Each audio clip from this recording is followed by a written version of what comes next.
अस्मत्गुरुसमारम्भां यतिशेखरमध्यमां लक्ष्मीवल्लभपर्यन्तां वन्दे गुरुपरम्पराम् ஆழ்வார்கள் வாழி அருளிச் செயல் வாழி தாழ்வாதுமில் குறவர்தாம் வாழி ஏகழ்வாறுமுய்ய அவர்கள் உரைத்தவைகள்தாம் வாழி செய்யமறை தன்னுடனே சேர்ந்து. யசோதா பாவனையிலே கண்ணபிரானை காது குத்திக் கொள்ள வருமாறு அழைக்கின்ற பாசுரத்தை பெரியாழ்வார் அருளிச் செய்கிறார். பெரியாழ்வார் திருமொழி 2ஆம் பத்து 3ஆம் திருமொழியிலே. அதிலே கீழே 5ஆம் பாசுரத்திலே சோத்தம் பிரான் என்று இறந்தாலும் கொள்ளாய் என்று அவனை வணங்கி கைகூப்பி கெஞ்சி கேட்டுக்கொண்டாலும், சோத்தம் என்று சொல்லி கேட்டாலும் அவன் வரமாட்டேன் என்கிறானே என்று சொன்னவர். அடுத்தபடியாக அவன் என்ன பண்ணினான்? அவன் வரமாட்டேன் என்று சொல்லிவிட்டு அவன் ஒதுங்கி போய்விட்டானான் கண்ணன். அங்கே போய் எங்கேயோ கீழே இருந்த மண்ணை எடுத்து வாயிலே போட்டுக்கொண்டான். உடனே யசோதை அங்கே கிட்டே சென்றாள். அவன் வாயிலெல்லாம் மண்ணை போட்டு கொண்டிருப்பதைக் கண்டு அந்த மண்ணை கீழே துப்பச் சொல்லிவிட்டு வாயிலே எவ்வளவு மண் இருக்கிறது என்று பார்ப்பதற்காக வாயை திறக்கச் சொன்னாலாம். ஓவென்று அழத் தொடங்கினானாம் கண்ணன். அந்த அனுபவத்தை செய்கிறாள் இந்த 6ஆம் பாசுரத்திலே. என்னெல்லாம் கேட்க வழுகிட்டாய் உன் வாயில் விரும்பி அதனை நான் நோக்கி மண்ணெல்லாம் கண்டன் மனத்துள்ளே அங்கி மதுசூதனே என்னறிந்தேன்.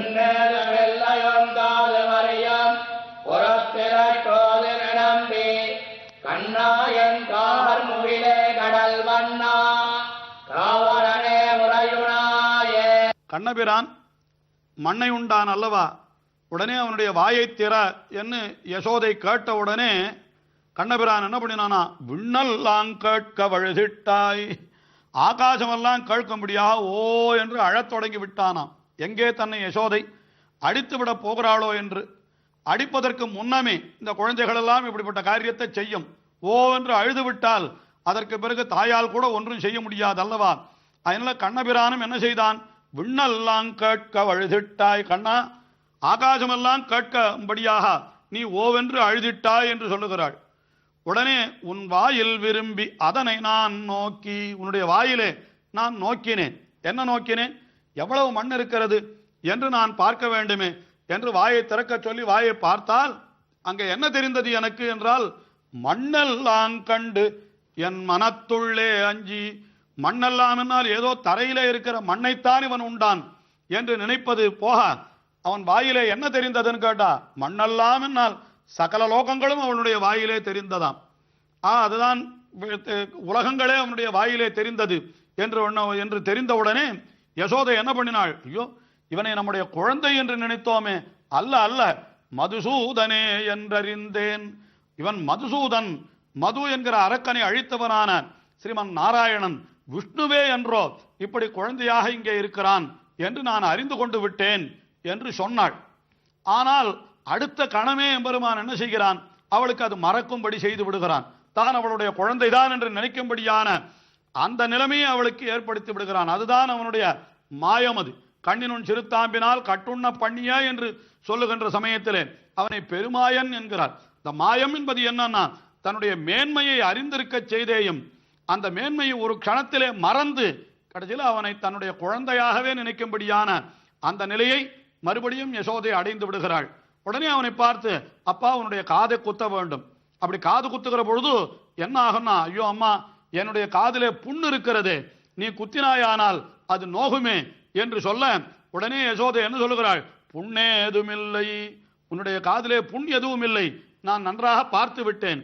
ஆனாலும் காது வலிக்குமே என்னால் கொஞ்சம் மரியும் என்று சொன்னாலாம். என்ன, நான் கொஞ்சம் குத்துற பொழுது அப்படி எறும்பு கடிக்கிறா போல இருக்கும் என்று சொல்லுவாளே, அந்த மாதிரி இங்கேயும் கூட என்ன, நான் அந்த திரியை நுழைக்கிற பொழுது கொஞ்சம் மரியும். அது கொஞ்சம் மரியும் என்னால் கொஞ்சம் வளையும். அது அதை மட்டும் நீ கொஞ்சம் பொறுத்துக்கொள், ஒரு க்ஷணம் பொறுத்து கொண்டு விட்டாயானால் புண்ணேதுமில்லை, உன் காது மரியும், பொறுத்து இறைப்போது இரு நம்பி. இறைப்போது ஒரு சற்று போது இரு, உடனே முடிந்துவிடும் என்று அவனை கொஞ்சம் தன்னுடைய வழிக்கு வரும்படியாக செய்வதற்காக என்ன சொல்லுகிறாள்?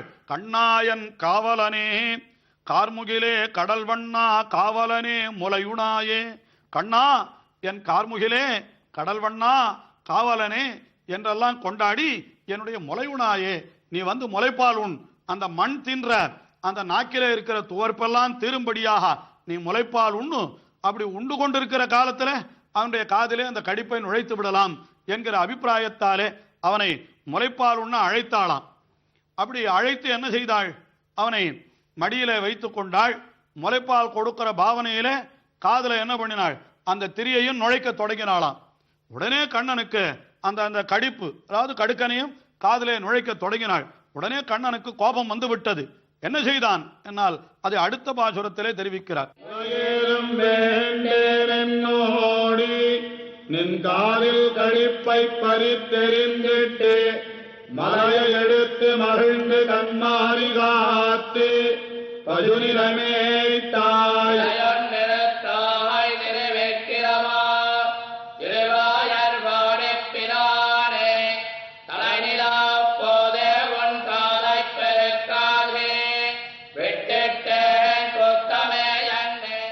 முளையேதும் வேண்டேன்.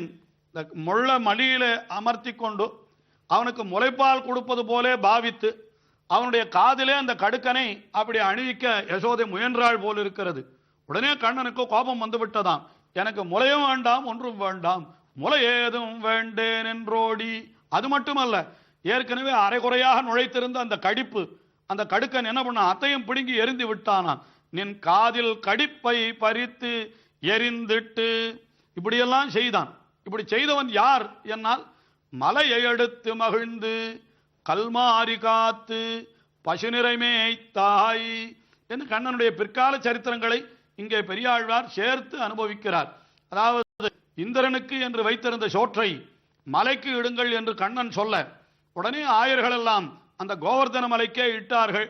கண்ணனே அவை எல்லாவற்றையும் உண்டு விட்டான்.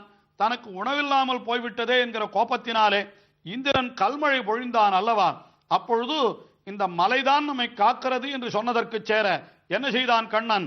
மலையை எடுத்து மகிழ்ந்து காப்பதற்கு ஒரு வாய்ப்பு கிடைத்தது என்று மகிழ்ச்சியோடு கண்ணன் செய்தானாம். என்ன செய்தான் என்னால், அப்படி கண்மாரி காத்தாய், அந்த கல்மாரியை காத்தாய். அது மட்டுமல்ல, மலையை எடுத்து மகிழ்ந்து கண்மாரி காத்து பசுநிறை மேய்த்தாய். அந்த பசு கூட்டங்களை மேய்த்தவன் அதற்கு முன் அவதாரத்திலே சிலையொன்றிருத்தாய் என்று வில்லையும் முறித்து புகட்டான். அது சீதா பிராட்டியை மணந்து கொள்வதற்கு சுல்கமாக வைக்கப்பட்டிருந்த அந்த சிவதனுசை முறித்தானே, அதையும் சொல்லுகிறார். அதற்கு முன் அவதாரத்திலே என்ன செய்தான் என்னால், திருவிக்கிரமா என்று திரிவிக்கிரமனாக மூ உலகங்களையும் அளந்த சரித்திரம்.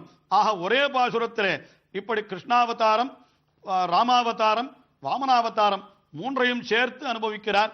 இந்த பாசுரத்திலே அந்த 12 நாமங்களுக்குள்ளே அந்த திருவிக்கிரமன் என்கிற நாமமும் இடம்பெறுகிறது. அதற்கு மேலே திருவாயர் பாடிப்பிரானே, இந்த ஆய்ப்பாடியிலே இருப்பவர்களுக்கெல்லாம் பிரானாய் இருப்பவனே, நான் ஒரு சிறிய தவறு செய்து விட்டேன். என்ன தவறு தெரியுமா? இப்படியெல்லாம் நீ பதில் பேசுகிற பருவம் வரைக்கும் உன்னை விட்டு வைத்தேனே, அதுதான் என்னுடைய தவறு. நான் எப்பொழுது உனக்கு காது குத்தி இருக்க வேண்டும் என்றால், நீ சிறு குழந்தையா இருக்கிற பொழுதே வலிந்து உனக்கு காதை குத்தி இருந்தால் அப்பொழுது இதையெல்லாம் நீ பேசியிருக்க மாட்டாய் அல்லவா. தலை நிலா போதே உன் காதை பெருக்காதே விட்டுட்டேன். உன்னுடைய தலை நில்லாமல் இருக்கிற பருவம் ஒன்று உண்டே, மிகவும் சிறிய பருவம். அந்த பருவத்திலேயே காதை பெருக்காமல் விட்டுட்டேன், காது குத்தாமல் விட்டுட்டேன். அது என்னுடைய குத்தம்தான்.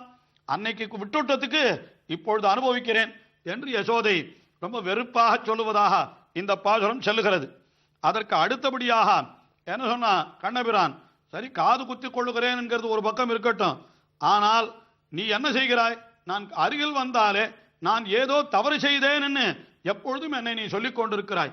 என்னை நீ சொல்லுவது மட்டுமா, ஊராருக்கும் நான் செய்த தவறு எல்லாம் நீ சுட்டிக்காட்டி அவர்களும் என்னை பரிகசிக்கும்படி செய்கிறாயே என்று அப்படி யசோதையை பார்த்து கண்ணன் சொன்னானா. உடனே யசோதை சொன்னாலாம், அப்பா நான் இனிமேல் அப்படியெல்லாம் செய்ய மாட்டேன், வா நீ காதை குத்திக்கொள் என்று சொல்றாளாம். என் குத்தமே என்று சொல்லவும் வேண்டான், என்னை நான் மண்ணுண்டேனாக அங்குத்து நோக்கி அழித்தும் பிடித்தும் அனைவர்க்கும் காட்டித்திலையே அன்புத்தரவின் பகை கொடி வாமன நம்பி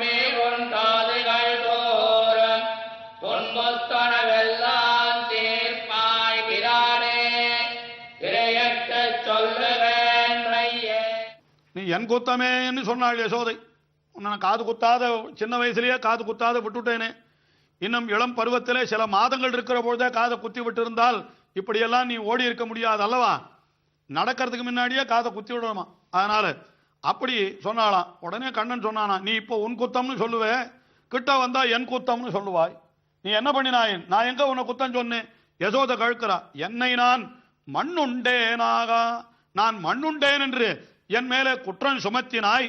அதற்கு மேலே என்ன செய்தாய், அன்புற்று நோக்கி, என்னிடத்துல அன்பு இருப்பவள் போலே நோக்கி. இது கண்ணனுடைய பாவனை, அவன் சொல்ற வார்த்தை இது. அன்பு இருப்பவள் போலே நோக்கினாய். என்ன பண்ணினாய், அடித்தும் பிடித்தும் என்னை பிடித்து அடித்தாய். ஏன் மண்ணுண்டாய், உண்மையிலே நான் மண்ணை உண்ணவே இல்லை, ஆனால் மண்ணுண்டாய் என்று சொல்லி என்னை அடித்தும் பிடித்தும் கடைசியில் என்ன பண்ணினாய், அனைவர்க்கம் காட்டி திரை, எல்லாருக்கும் காட்டினாய் அல்லவா. இவன் பார் மண்ணை சாப்பிட்டான்னு இங்க வரப்போறவாளுக்கெல்லாம் காட்டி கடைசியில் அவர்களெல்லாம் என்னை கேலி செய்யும்படியாக ஆக்கிவிட்டாயே அப்படின்னு சொன்னான். அனைவர்க்கம் காட்டி திரையே அப்படின்னு கண்ணன் சொன்னானா. அப்பா போன கதையெல்லாம் பேசிட்டே இருந்தேன்னு வச்சுக்கோ, என்ன ஆயிடும் தெரியுமா, நேரம் போக போக உன்னுடைய காதிலே இருக்கிற சிறிய ஓட்டை அது என்ன ஆயிடும், அது அடைந்து போய்விடும், அது அதனால தூர்ந்து போய்விடும். அதனால நீ வாதம் பண்ணாதே, வா என்று சொல்லலாம். வன்புத்தரவின் பகை கொடி வாமன நம்பி உன் காதுகள் தூரும். வன்புத்து அரவு என்னால் அதாவது புத்திலே இருக்கக்கூடிய பாம்பு, அந்த பாம்புக்கு பகை என்னால் இது கருடன், அந்த கருடனை தனக்கு கொடியாக உடையவன் என்று அந்த எம்பெருமானை சொல்லுகிறாள். அதற்கு மேலே அவனை வாமன நம்பி என்று சொல்லுகிறாள். அப்படிப்பட்ட எம்பெருமானே நீ என்ன பண்ண வேண்டும் என்னால், துன்புத்தனவெல்லாம் தீர்ப்பாய் பிரானே, துன்புத்தனவெல்லாம் தீர்ப்பாய் என்னால் யார் யாருக்கு என்னென்ன துன்பம் ஏற்படுகிறதோ அந்த துன்பத்தை எல்லாம் தீர்க்கிறவன் நீ அல்லவா.